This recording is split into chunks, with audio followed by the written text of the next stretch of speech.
will you play a game restart? Hey, Dad, will you play a game of checkers with me if you aren't too tired? Checkers? No, I won't. Can a man who works hard all day have a little rest when he comes home? Why don't you go out and play like the other kids on the sidewalk? John, I don't like for Lizzie to play in the street. They learn too much there that isn't good for them. She's been in the house all day long. It seems that you might give up a little bit of your time to pay attention to her. Let her go outside like the rest of them if she wants to be amused. And don't bother me. Okay. John, you red-haired, unshaven, untidy man, all you do is sit and read the newspaper instead of paying any attention to her. Will you play my freaking butt? I can't do this. Will you play a game of checkers with me if you aren't too tired? Checkers? No, I won't. Can a man who works hard all day have a little rest when he comes home? Why don't you go out and play like the other kids on the sidewalk? John, I don't like for Lizzie to play in the street. They learn too much there that isn't good for them. She's been in the house all day long. It seems that you might want to give up a little bit of your time to pay attention to her. Let her go outside like the rest of her if she wants to be amused. And don't bother me. John, you red-haired, untidy, unshaven man, all you do is sit and read the newspaper instead of paying any attention to her. You're on. $50 and 25 I take Annie to the dance. Put up. Oh, and what'll be... Oh, free. You're on. $50 and 25 I take Annie to the dance. Put up. And what'll be done? You'll be appointed. That's my lookout. Fill him up all around, Mike. Cut that out, kid, or there'll be trouble. What do you want to throw a girl like that away?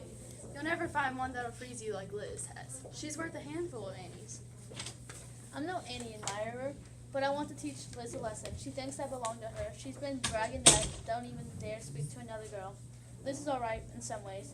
She's been drinking a lot, and she uses a language any real lady ought to never use. You're engaged, aren't you? Sure, we'll get married next year. Maybe. I saw you make her drink her first glass of beer. That was 2 years ago, when she used to come down to the corner of Christie barefooted to meet you after supper. She's quite sort of a kid then, and couldn't speak without blushing.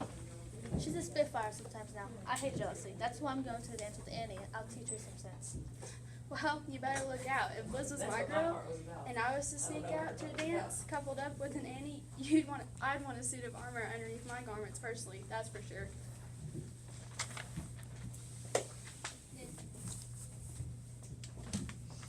Whiskey, Tommy. Show Miss Lizzie. Lizzie, what'll the chaser be?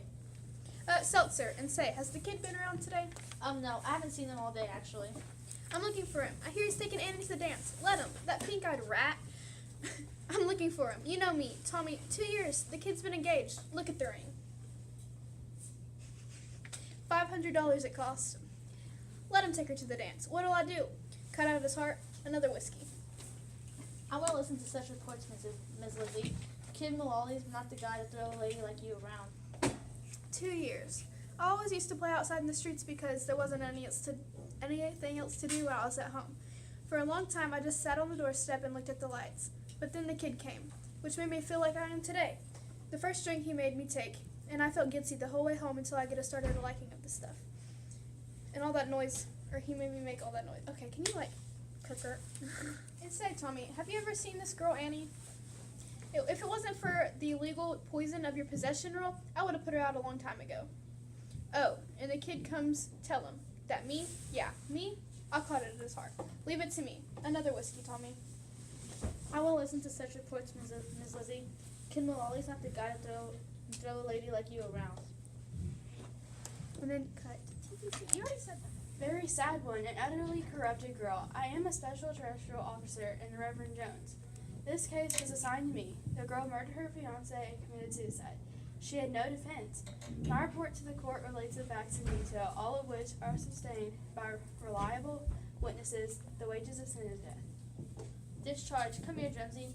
First thing you know, you'll be switched to cafe duty. Now quit making these false arrests, or you'll be transferred. See, the guilty party you've got to look for is this case is a red-haired, unshaven, untidy man reading a newspaper while his children play in the streets.